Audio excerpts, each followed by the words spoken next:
Buenos días, buenas tardes o buenas noches. El día de hoy vamos a revisar lo que sería el síndrome de debilidad.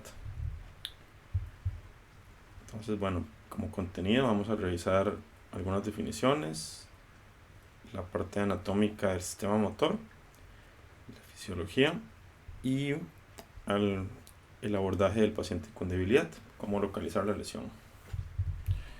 Entonces, si buscamos la definición o queremos definir qué es la debilidad, lo definimos como una disminución en la fuerza que es ejercida por uno o más músculos. ¿Ok? Y de acuerdo a la distribución y las manifestaciones acompañantes que tenga esta debilidad, esta pérdida de la fuerza muscular, nos va a sugerir el sitio de la lesión. Es importante diferenciarlo de otras condiciones como la astenia y adinamia, en la cual pues la persona tiene poca voluntad para realizar a cabo movimientos, o la bradiquinesia, en la cual hay un enlentecimiento de los movimientos para llegar hasta la fuerza muscular completa, entre otras causas de debilidad, así como también la psicógena, en la cual varía mucho la fuerza que ejerce la persona, a veces está normal, a veces está disminuida, entre otras cosas. Algunos otros términos utilizados cuando nos referimos a paresia, hablamos de una debilidad que es parcial, o sea, existe movimiento pero no llega a una fuerza completa. Plejía lo referimos a cuando no hay movimiento. Y los que denotan localización, cuando hablamos de paresia o hemiplegia, hablamos de la mitad del cuerpo. Eso incluye la cara, miembro superior y miembro inferior. Una hemiplegia, por ejemplo. Paresia o paraplegia se hace referencia a ambos miembros inferiores.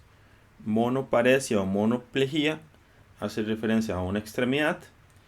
Y diplegia usualmente hace referencia a los miembros superiores o la cara. Entonces podemos hablar de diplegia facial o diplegia braquial. Y cuando hablamos de cuadrio, tetraparesia o plejía, hablamos de las 4 extremidades. Vamos a revisar un poco del sistema motor, la vía piramidal o la vía corticoespinal, y la neurona motora superior e inferior. Entonces, si recordamos de la clase de síndrome piramidal y probablemente de debilidad de la neurona motora inferior también, o síndrome de la neurona motora inferior y superior, recordamos que la vía motora primaria, la córtico-espinal, se origina en la corteza motora primaria, que es en el giro precentral, la corteza motora suplementaria y la corteza premotora. Por lo menos un 60-70% de toda esta parte frontal, y un 30-40% va a venir de la corteza somatosensorial y del lobulillo parietal superior. ¿Okay? Entonces, no es que se origina exclusivamente de la corteza motora primaria, sin embargo una importante cantidad de sus axones se originan de ahí. Entonces puede haber debilidad por lesiones en la corteza en cualquiera de estas regiones. Es importante cuando hablamos de la corteza cerebral recordar que la parte motora y sensitiva tiene una distribución somatotópica, que es homuncular. El homúnculo, recordemos que es un pequeño humano, entonces hay una distribución, y qué tan grande el área que inerva ciertas partes del cuerpo va a variar con respecto a qué tan finos son esos movimientos o especializados. Entonces, debido a la gran cantidad de músculos y movimientos finos que realiza la cara, la laringe, faringe, entre otras, tiene una gran representación homuncular que está en la parte lateral, ¿okay?, de la corteza frontal y parietal. Seguidamente estaría la mano, que también tiene una gran cantidad de movimientos finos. Y posteriormente el resto del miembro superior, tronco, en la pura convexidad, a donde está el territorio limítrofe entre la cerebral media y la cerebral anterior, vamos a tener las caderas, tanto la cintura escapular como la cintura humeral. Y en la parte más medial, vamos a tener el resto del miembro inferior y en la parte más inferior los pies con los dedos. Esto es importante porque cuando tenemos lesiones de la arteria cerebral media, oclusiones de la cerebral media, esos infartos van a dar una hemiparesia, pero con predominio facio-braquial. Y cuando tengamos lesiones de la arteria cerebral anterior, que son menos frecuentes, vamos a tener una hemiparesia, pero de predominio crural. Esto es lo mismo para recordar que tanto tenemos un homúnculo motor como uno sensitivo y tiene una distribución más o menos similar. Entonces tenemos en el homúnculo sensitivo el abdomen, la faringe, cara, miembro superior con la mano bien grande, cabeza, cuello, tronco, cadera, miembro inferior y los genitales en la parte más inferior. Y el homúnculo motor, como ya lo mencionábamos. Cuando uno piensa en la vía piramidal o la vía corticoespinal, entonces aquí tenemos un esquema de la distribución general. Uno debería pensar en tres vías o tres partes. Una de ellas es la vía córtico-nuclear, que también en la literatura es conocida como córtico-vulvar, y es la que va desde la corteza cerebral hasta el tallo cerebral. Y esta se va a encargar de inervar los núcleos de los pares craneales, a donde hace el relevo. Entonces la neurona motora superior de los pares craneales está en la corteza y la neurona motora inferior de los pares craneales está en los núcleos de los pares craneales a nivel del tallo cerebral. Y otras dos vías que tenemos que tomar en cuenta es la córtico-espinal lateral y la córtico-espinal anterior. Entonces en general estas tres vías van a originarse en la corteza, en neuronas de proyección en la capa 5 y 6, van a descender a través de la sustancia blanca en lo que se llama la corona radiada y se van a ubicar entre el tálamo y el lenticular en el brazo posterior de la cápsula interna, con una distribución que va desde la rodilla donde tenemos la cara, luego en la porción anterior de la cápsula interna tenemos el miembro superior y en la parte posterior del brazo posterior de la cápsula interna tenemos el miembro inferior. Entonces también tienen una distribución somatotópica a lo largo de toda la vía. Posteriormente, estas vías se van a colocar en la parte anterior del tallo cerebral, o sea que descienden por la base del mesencéfalo, puente y bulbo, en los pedúnculos cerebrales, la base del puente y luego en las pirámides del bulbo. Es importante recordar que la inervación de los núcleos de las pares craneales, con excepción de algunos músculos, es bicortical. Entonces siempre vamos a tener inervación de las dos cortezas. Una vez que se colocan en la base del mesencéfalo, puente y bulbo, la vía piramidal o córtico-espinal lateral va a decusar en el bulbo a nivel de la decusación de las pirámides. La vía córtico-espinal anterior usualmente no decusa. Entonces se dice que por lo menos de la vía piramidal el 85 a 90% de las fibras decusen y el 10 a 15% restantes se mantienen del mismo lado. La vía corticoespinal anterior tiene la característica de que una vez que llega a la médula espinal, algunas de sus fibras decusan y otras se mantienen ipsilaterales. Entonces da inervación bicortical a los músculos axiales, la vía córtico-espinal anterior. Mientras que la vía córtico-espinal lateral lo que inerva principalmente son músculos apendiculares. Y generalmente es contralateral. Por eso es difícil tener debilidad por lesiones de la vía de la corteza de los músculos axiales. En general es difícil tener debilidad de los músculos axiales por lesiones de la vía córtico-espinal ipsilateral. Entonces, como mencionábamos, una vez que desciende de la corteza, va a descender a través de la corona radiada.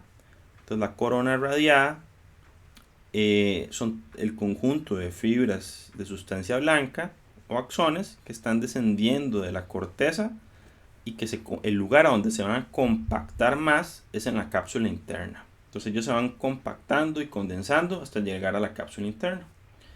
Entonces la parte motora va a descender por el brazo posterior de la cápsula interna.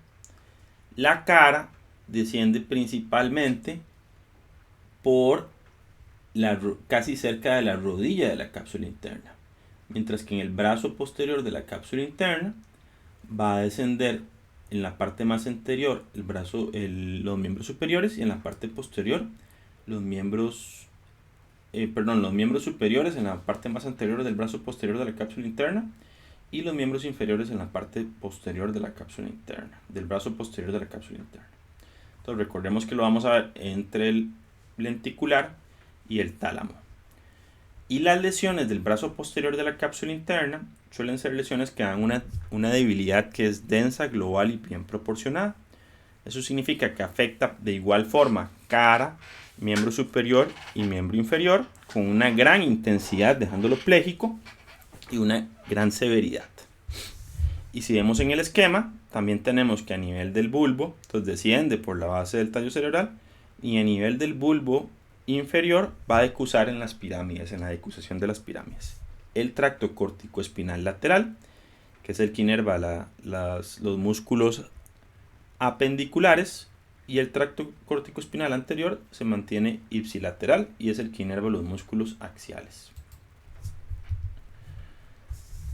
Entonces, como mencionábamos, hay una distribución somatotópica, y es lo que estábamos mencionando. Aquí tenemos la cápsula interna, aquí tenemos el caudado, el tálamo y el lenticular. Entonces la cápsula interna va a tener un brazo anterior entre el caudado y el lenticular, una rodilla que está entre el lenticular y el ventrículo lateral, y entre el tálamo y el lenticular tenemos el brazo posterior de la cápsula interna. Recordemos que el caudado es la pared lateral del ventrículo lateral y el tálamo es la pared lateral del tercer ventrículo.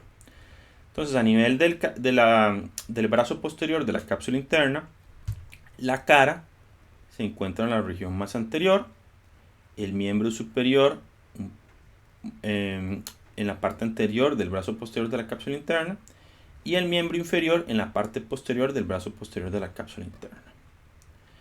Una vez que van descendiendo a través de la base del tallo cerebral, entonces lo más medial va a ser lo que lleva inervación para núcleos de pares craneales, o sea, cara y cabeza.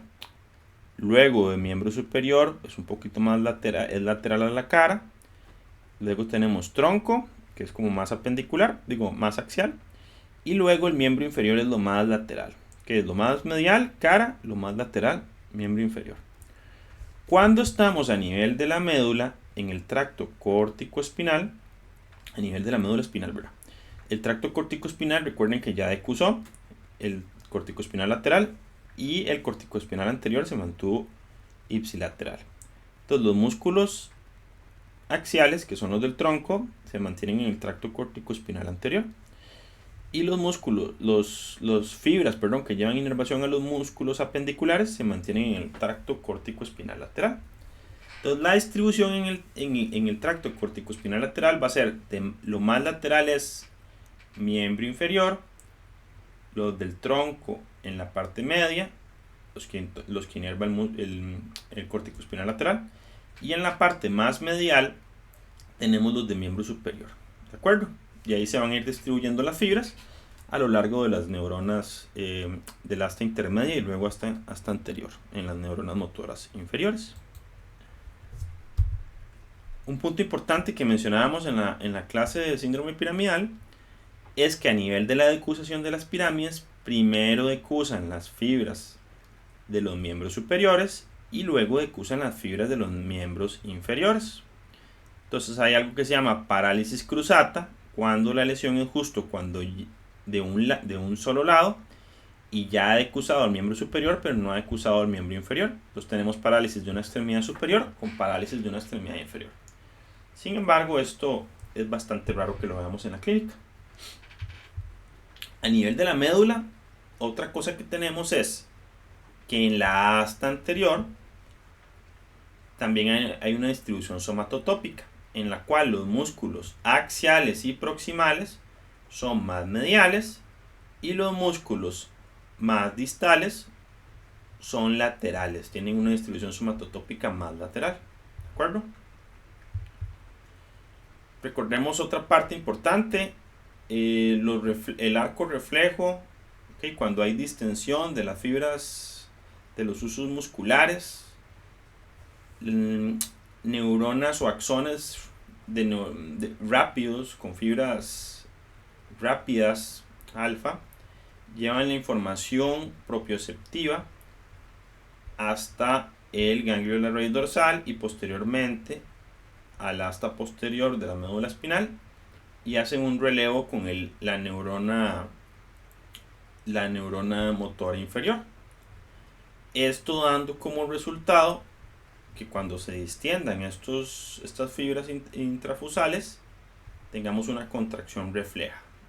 Entonces nosotros podemos tener en las lesiones de la neurona motora inferior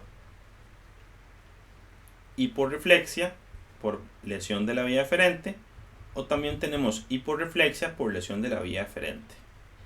Y en cambio, cuando hay lesión de la neurona motora superior, que usualmente esto lo que hacen es realizar inhibición de este arco reflejo para que no sean exagerados, tendríamos hiperreflexia por liberación del reflejo.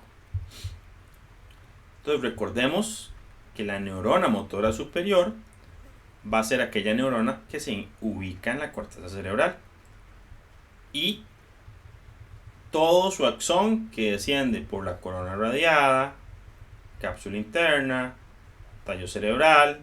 Aquí puede hacer relevo en algunos de los núcleos del tallo cerebral y serían fibras corticonucleares, o puede llegar hasta la médula espinal y hacer relevo con la neurona motora inferior y serían vías corticoespinales.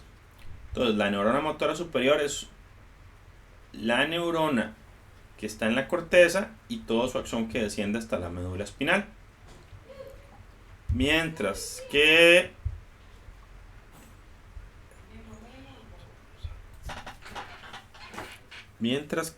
la neurona motora inferior entonces sería aquella que está en el asta anterior de la médula espinal o en los núcleos de los pares craneales, y el axón que llega hasta el músculo que inerva. Entonces nuevamente tenemos la vía corticoespinal lateral, que es la que va a decusar a nivel de la decusación de las pirámides, va a estar en los cordones laterales y hace sinapsis luego con la neurona motora inferior. Principalmente va a inervar músculos apendiculares, aunque también da cierta inervación a los músculos axiales. Mientras que la anterior es la que no decusa a nivel de la decusación de las pirámides, sin embargo desciende a través del cordón anterior de la médula espinal, y una vez que va a dar inervación a la neurona motora inferior, lo que hace es que envía un axón a la neurona motora inferior, pero también envía un axón contralateral. Entonces da inervación bilateral de la médula espinal. Por esta razón, que ambas vías corticoespinales anteriores dan inervación bilateral, es difícil que usted tenga debilidad de los músculos axiales. ¿Okay?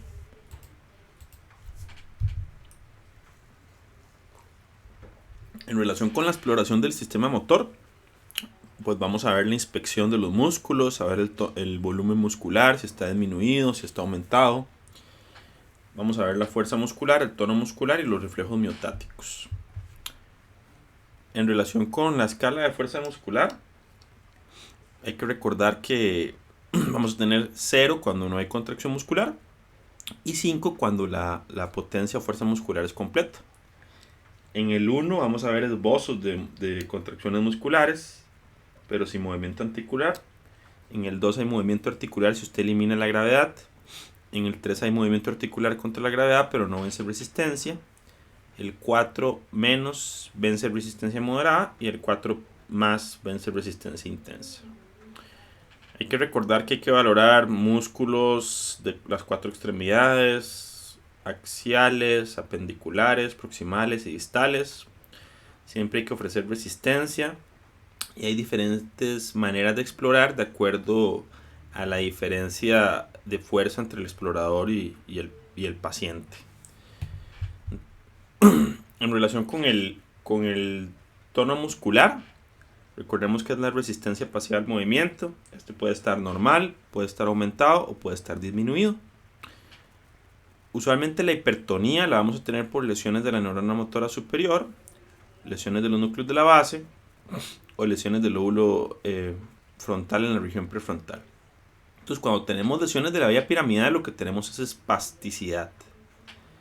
En la espasticidad tenemos un aumento de la resistencia que no es igual a lo largo del arco de movimiento y va a variar con la velocidad del movimiento. Entonces, si ustedes inicialmente están explorando el tono y ejercen una velocidad lenta, el paciente ofrece poca resistencia al movimiento. Pero una vez que ustedes aumentan súbitamente la velocidad, el paciente va a aumentar el tono muscular. Usualmente va a afectar más a los músculos que contrarrestan la gravedad, o sea, flexores de la extremidad superior y extensores de la inferior.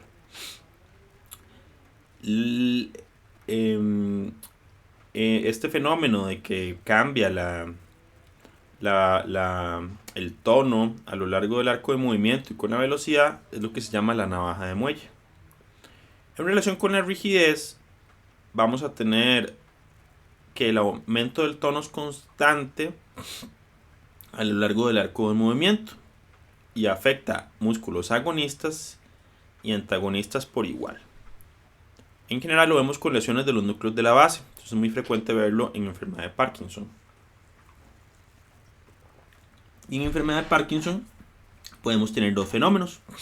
El fenómeno del tubo de plomo, que es en el cual hay una resistencia pasiva tan intensa que es como si usted estuviera tratando de doblar un tubo de plomo, o sea, casi imposible. Y el de rueda dentada, en el cual pareciera que va variando un poco la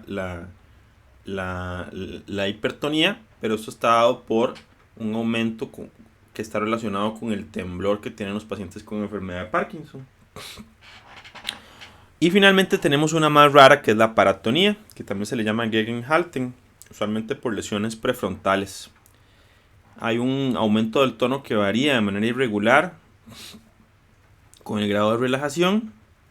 Va a estar presente en toda la amplitud del arco de movimiento y va a afectar por igual flexores y extensores. Entonces este es como si el paciente estuviera presentando una resistencia voluntaria al movimiento. Y finalmente, con las lesiones principalmente de la neurona motora inferior, podemos tener hipotonía. También podemos tener hipotonía con algunas lesiones musculares, con algunas enfermedades musculares o lesiones cerebelosas. Entonces va a haber una disminución del tono y es fácilmente vencible, se vence de forma fácil la resistencia al movimiento. En relación con los reflejos miotáticos, vamos a tener que tienen una escala también en la cual es 0 es hiporreflexia, 0 es arreflexia, 1 es hiporreflexia, 2 son normales, 3 es hiperreflexia, 4 hiperreflexia con clonus agotable y 4 más hiperreflexia con clonus inagotable. En general, las lesiones de la neurona motora superior nos van a dar hiperreflexia y las lesiones de la neurona motora inferior nos van a dar hipo o arreflexia. Recordemos que hay un aumento de la velocidad del reflejo, la intensidad del reflejo y el área reflexógena cuando hay hiperreflexia. La hiporreflexia puede ser dada por lesión de la vía eferente, o sea, la neurona motora inferior, o por lesión de la vía aferente, o sea, las fibras propioceptivas. Y recordemos que hay varios signos o que pueden hacer un diagnóstico diferencial entre la debilidad de neurona motora superior y la debilidad de neurona inferior. Entonces, usualmente, por ejemplo, la atrofia va a estar más presente en la lesión de neurona motora inferior y en la lesión de neurona motora superior usualmente no presentan atrofia o es por desuso. Las fasciculaciones no están presentes en la lesión de neurona motora superior, pero sí son frecuentes en la lesión de neurona motora inferior. Vamos a tener espasticidad en la neurona motora superior y hipotonía en la lesión de neurona motora inferior.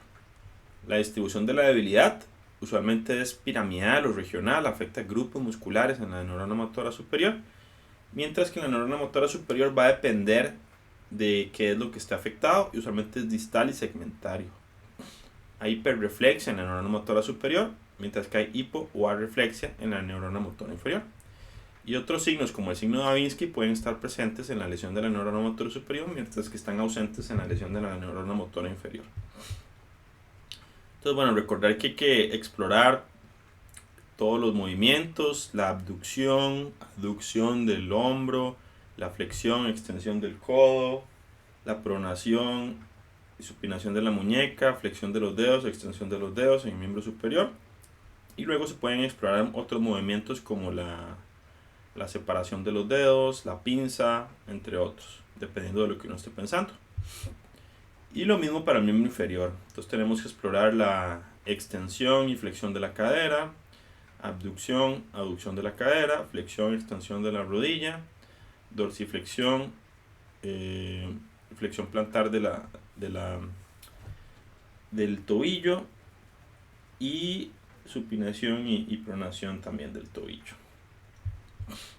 Muy importante el signo de Babinski. Recordemos, por la cara lateral estimulamos con un estímulo intenso pero no tan vigoroso como para que el paciente haga retirada la cara lateral de la planta del pie y luego la base de los dedos hasta el primer dedo. La respuesta normal, con excepción de los neonatos, es una respuesta plantar flexora. Y en el caso de los pacientes con el signo de Babinski positivo, que es patognomónico de la lesión de la vía piramidal, vamos a tener extensión del primer dedo y extensión del resto de los dedos en abanico. Una maniobra importante es la maniobra de Mingazzini. Entonces, en este caso, al paciente se le pide que extienda los brazos hacia el frente con las palmas hacia arriba, y en un paciente con una lesión de la vía piramidal que tiene debilidad predominantemente distal, primero va a ser pronación y luego cae el miembro superior. Sin embargo, un paciente que esté fingiendo o que tenga un trastorno conversivo, la extremidad va a caer sin realizar la pronación. Entonces es una maniobra que nos permite valorar debilidad sutil distal y diferenciarla de una debilidad psicógena. En relación con la localización de la lesión, vamos a ir viendo cómo se va presentando según el nivel. Entonces, vamos a poder ubicar la debilidad en relación con todo el neuroeje, en relación con todo el sistema nervioso central y con el sistema nervioso periférico, la unión neuromuscular y músculo. Entonces hay varias localizaciones que podríamos tener: cortical, subcortical o sustancia blanca, que sería corona radiada, brazo posterior de la cápsula interna, tallo cerebral, médula espinal, asta anterior de la médula espinal, nervio periférico, unión neuromuscular y músculo. Entonces, si tenemos un paciente que consulta con una hemiparesia o hemiplegia sin déficit sensitivo, ojo, las principales localizaciones que tendríamos que considerar son las siguientes: corona radiada, brazo posterior de la cápsula interna, base del puente y pedúnculo cerebral. ¿Okay? Y la debilidad va a ser fascio brachiocrural unilateral.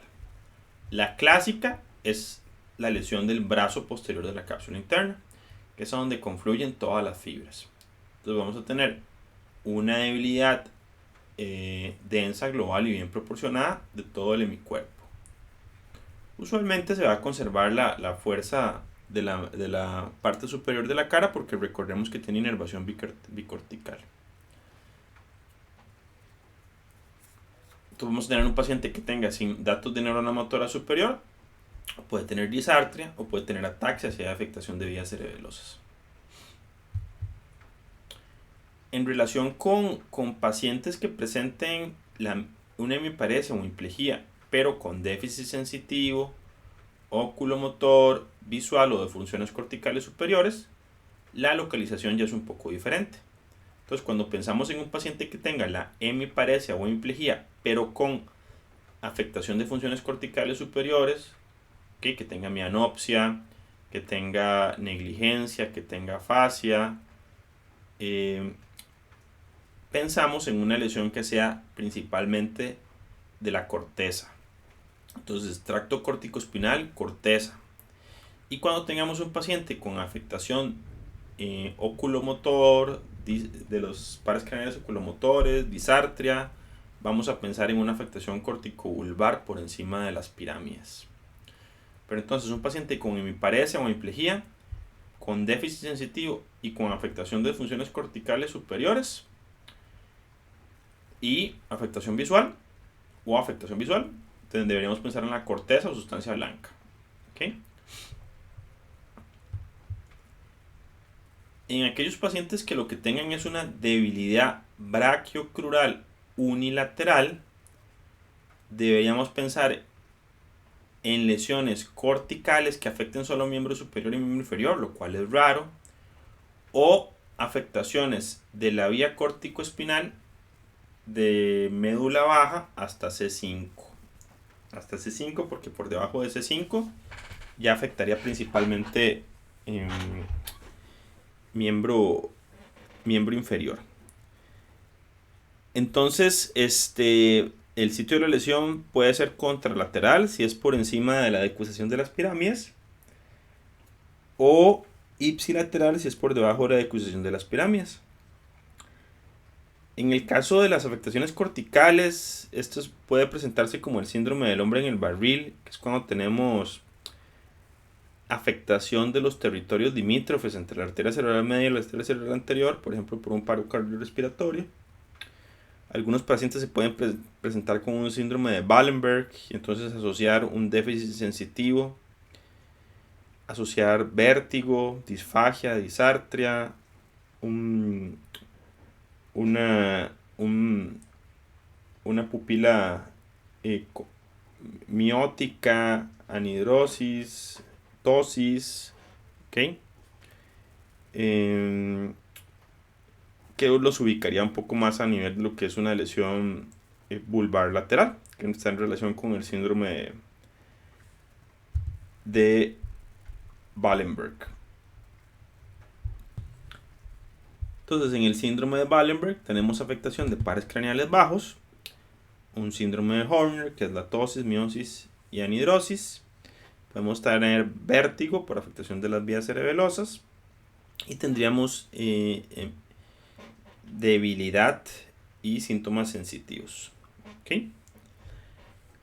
Y también podemos tener el síndrome de Bronze-Quart, que recordemos que tenemos debilidad de un lado del cuerpo asociado a una déficit de vibración y percepción ipsilateral también, y contralateral de dolor y temperatura.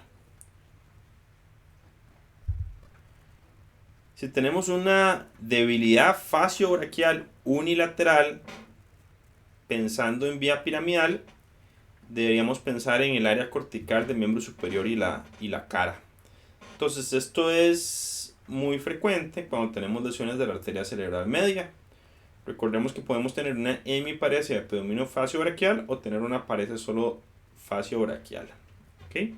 Entonces, como no han decusado las vías, esto va a ser una lesión contralateral. Entonces vamos a buscar igual datos de neurona motora superior, disartria, datos de afectación de funciones mentales superiores como afasia. Recordemos que la afasia está en las lesiones izquierdas, y la negligencia cuando son lesiones derechas. Y una hipoestesia asociada por lesiones por la afectación de la vía de la corteza somatosensorial. Entonces va a ser frecuente en infartos de la arteria cerebral media, entre otros. Cuando tenemos una monoparesia o monoplegia, es más frecuente que esto se deba a afectación del sistema nervioso periférico. Entonces pensaríamos en plexo braquial, por ejemplo, o pensaríamos en afectación de nervios periféricos, una neuropatía. Es raro que sea por lesiones de la corteza realmente. Entonces, para pensar en corteza, pensaríamos en datos de neurona motora superior, déficit sensitivo o funciones cognitivas superiores como afasia, por ejemplo. Y cuando pensamos en una afectación más bien del plexo o de los nervios periféricos, buscamos datos de neurona motora inferior. Entonces va a ser más frecuente propiamente por lesiones periféricas, que sea solo una monoparesia braquial o monoplegia braquial, o que puede ser cortical. Y en el caso de las monoparesias braquiales periféricas, buscamos compresión o neuropatía diabética, que son los más frecuentes. Cuando tenemos una monoparesia o monoplegia crural, nuevamente es raro que sea realmente solo por lesiones de corteza, aunque se puede presentar por lesiones embólicas, pero es realmente raro. Puede haber lesiones de la vía corticoespinal lateral por debajo de T1, en la cual ya no tendríamos afectación del miembro superior, o afectación de los nervios periféricos. Entonces la lesión puede ser contralateral cuando es de corteza o ipsilateral si es de médula y nervios periféricos. Entonces en la médula buscaríamos datos de un bronce quartz, un nivel sensitivo, compromiso de esfínteres, datos de neurona motora superior, y en el nervio periférico buscaremos datos de neurona motora inferior. Entonces nuevamente causas como trauma, compresión, esclerosis múltiple, y en los nervios compresión o neuropatía diabética. En relación cuando tenemos parálisis facial, es importante recordar que podemos tener parálisis facial central cuando hay lesión de la corteza o de la vía córtico-nuclear que va a los núcleos del facial, o parálisis facial periférica cuando tenemos propiamente lesión del nervio facial. La parálisis facial periférica va a afectar toda la hemicara, mientras que la parálisis facial central va a afectar solo la parte inferior de una hemicara.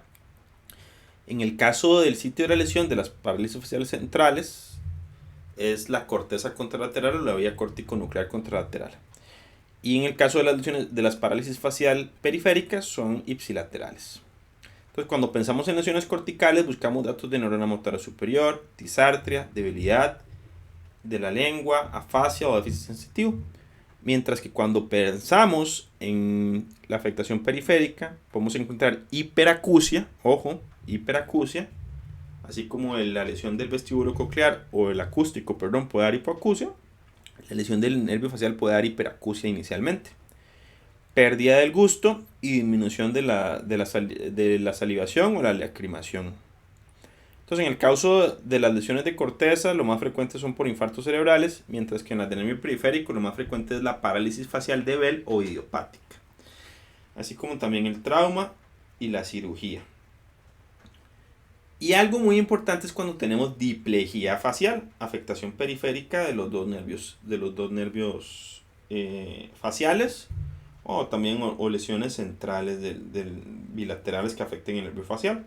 Entonces, cuando hablamos de diplegia facial, tenemos que pensar en estas causas específicas etiológicas de parálisis facial, lo cual corresponde a la enfermedad de la neurona motora, que la enfermedad prototipo es la esclerosis lateral amiotrófica, que afecta a neurona motora superior y neurona motora inferior. El síndrome de Guillain-Barré, que es una polirradiculoneuropatía aguda inflamatoria, y en la cual tenemos una parálisis que usualmente se suele presentar como una debilidad simétrica ascendente, que inicia en miembros inferiores, luego en miembros superiores y puede tomar la cara, o en algunos casos se inicia como una diplegia facial y suele progresar de forma en ocasiones severa. La sarcoidosis, que es una enfermedad granulomatosa de depósito, en la cual hay un proceso inflamatorio crónico que se caracteriza por la presencia de granulomas, una enfermedad rara. La enfermedad de Lyme, que es una enfermedad infecciosa, usualmente no la solemos ver en nuestro medio, es más del hemisferio norte. Las parálisis bilateral, que serían parálisis idiopáticas bilaterales, o en algunas ocasiones cuando pensamos en lesiones centrales, enfermedades de la sustancia blanca, por isquemia o enfermedades desmelinizantes. Entonces, nada más recordar, las parálisis faciales centrales, que son por afectación de la vía córtico-nuclear, que va a llegar al núcleo del facial o la corteza, y las periféricas, que son propiamente por afectación del nervio.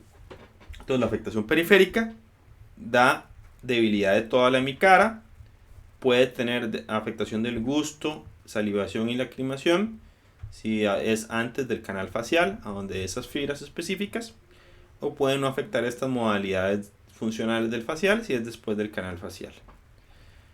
Es ipsilateral la lesión, la clínica, mientras que la parálisis facial central, recordemos, afecta solo la porción inferior de la hemicara, y esto viene dado por la inervación bicortical del núcleo de la porción superior de la hemicara. ¿De acuerdo? La diplegia braquial usualmente la vamos a ver por afectación de la vía corticoespinal lateral o de las neuronas del asta anterior de la médula cervical. Entonces usualmente se ven en lesiones centrales nodulares o síndromes del asta anterior eh, que estén ubicados a nivel cervical. Entonces, dentro de las causas comunes hay algo que se llama siringomelia, que es una dilatación, usualmente líquida a nivel del canal medular o de la sustancia blanca, que se va aumentando de tamaño en el tiempo, usualmente asociado a trauma o congénita. Pueden haber mielitis o tumor. Entonces, el paciente va a presentar inicialmente un nivel sensitivo suspendido, pierde la sensibilidad como en forma de una capa en los miembros superiores y luego empieza a presentar debilidad. Podemos tener síndrome de la espinal anterior por infartos de la arteria espinal anterior, entonces también tiene nivel sensitivo y debilidad. O puede ser que ustedes tengan afectación de los nervios periféricos o músculos de ambos miembros inferiores y eso les dé la diplegia braquial también.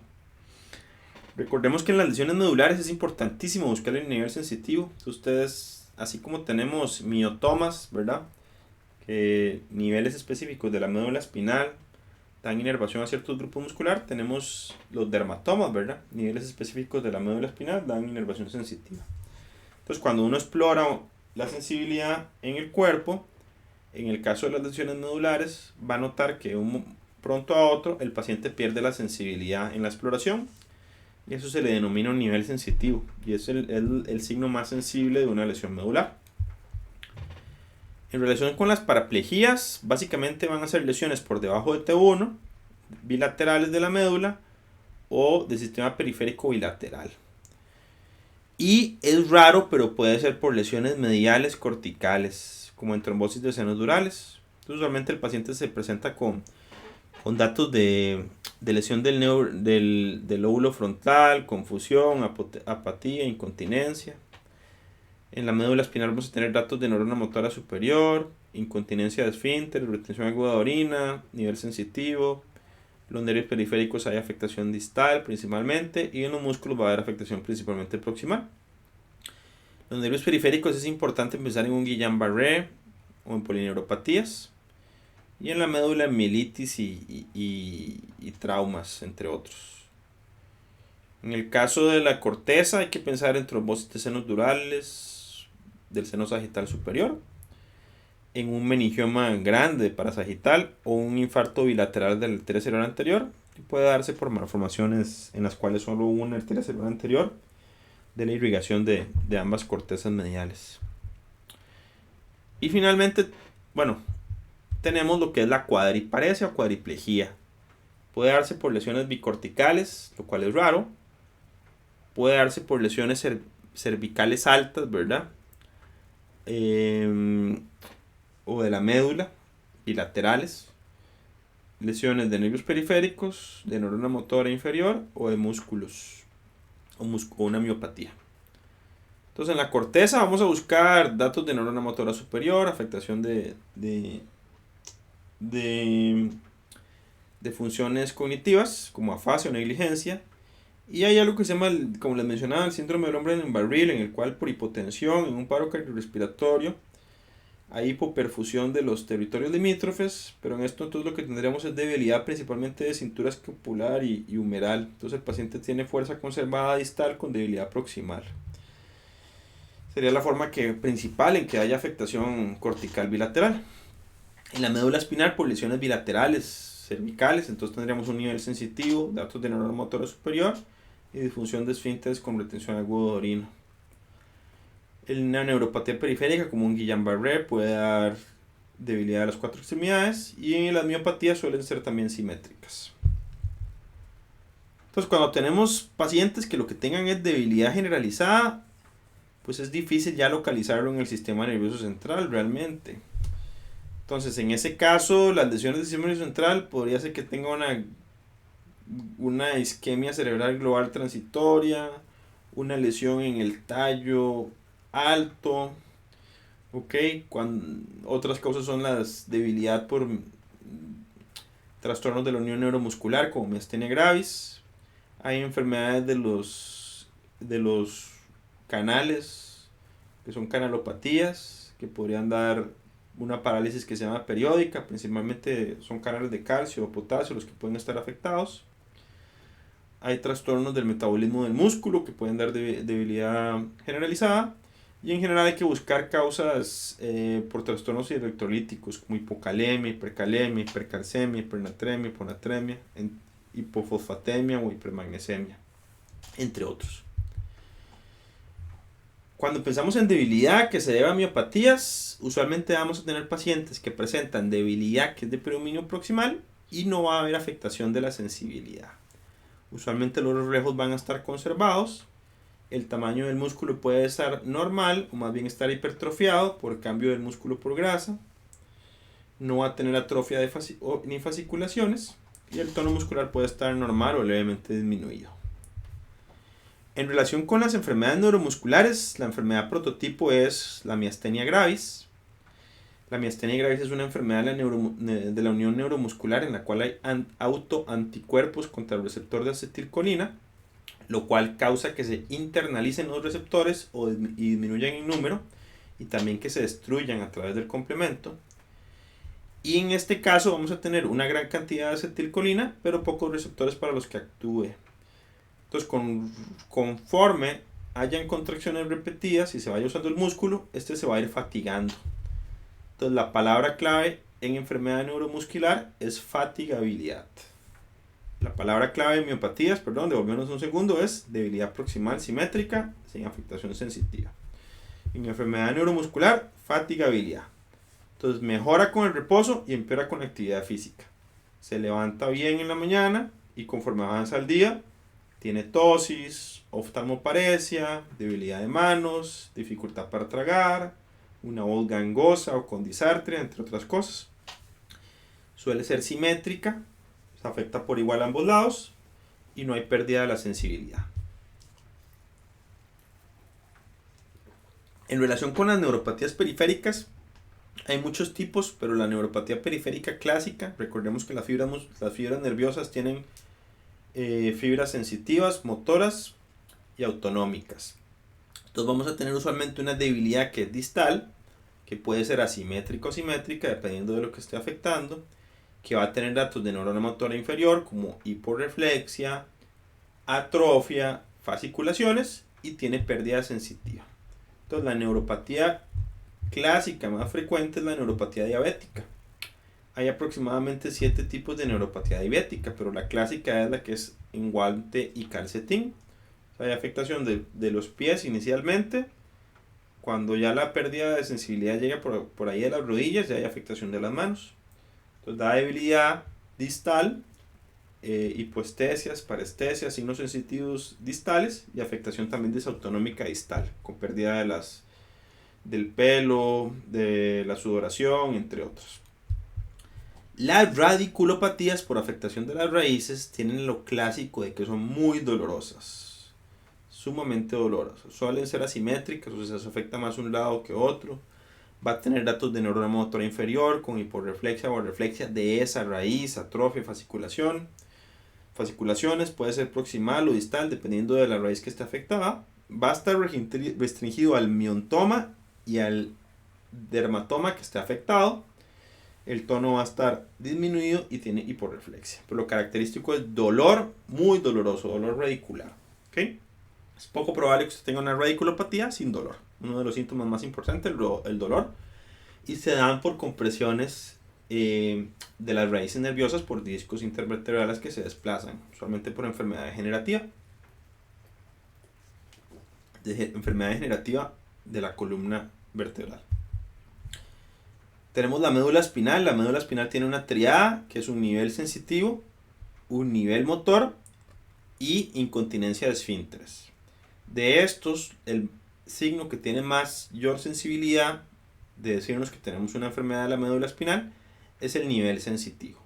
Entonces vamos a tener un nivel sensitivo que podemos detectarlo en la exploración física, a partir de cual el paciente ya no siente. Entonces recordemos que las tetillas son T4, el ombligo es T10 y la ingle es L1. La debilidad usualmente va a ser simétrica, distal y espástica. Y la incontinencia de esfínteres entonces puede caracterizar o porque usted tenga retención aguda de orina, la disfunción de esfínteres, inicialmente usted lo va a presentar como retención aguda de orina o constipación. En el tiempo esto puede cambiar más bien que tenga incontinencia de esfínteres, pero usualmente vamos a tener retención aguda de orina y constipación. Entonces, nivel sensitivo, nivel motor y disfunción autonómica caracterizada por esfínteres, que es retención aguda de orina y constipación. En las primeras semanas de la lesión medular, el paciente se puede presentar con algo que se llama shock medular. Usualmente esto no tiene nada que ver con presión arterial, ni nada de eso, ni taquicardia, etcétera, sino que es que el paciente se presenta con datos de neurona motora inferior en la primera semana y luego de una semana desarrolla los datos de neurona motora superior. Entonces, inicialmente no se le puede confundir con una neuropatía aguda adquirida como un Guillain-Barré, pero es importante por esto recordar que las lesiones de médula espinal tienen afectación de nivel sensitivo a diferencia de las neuropatías y que la disfunción de esfínteres es más frecuente en la lesión de la médula espinal también. En el tallo cerebral, lo clave es que tenemos un síndrome alterno. Entonces vamos a tener afectación de pares craneales con clínica ipsilateral, ¿okay? Y afectación de vías largas, llámese motoras o sensitivas, contralateral. Y eso sería un síndrome alterno. Pares craneales de un lado, vía larga del lado contralateral. Y las lesiones córtico-subcorticales, usualmente vamos a tener hemiparesis que son incompletas, que es lo que les decía, o es de predominio crural o es de predominio faciobraquial.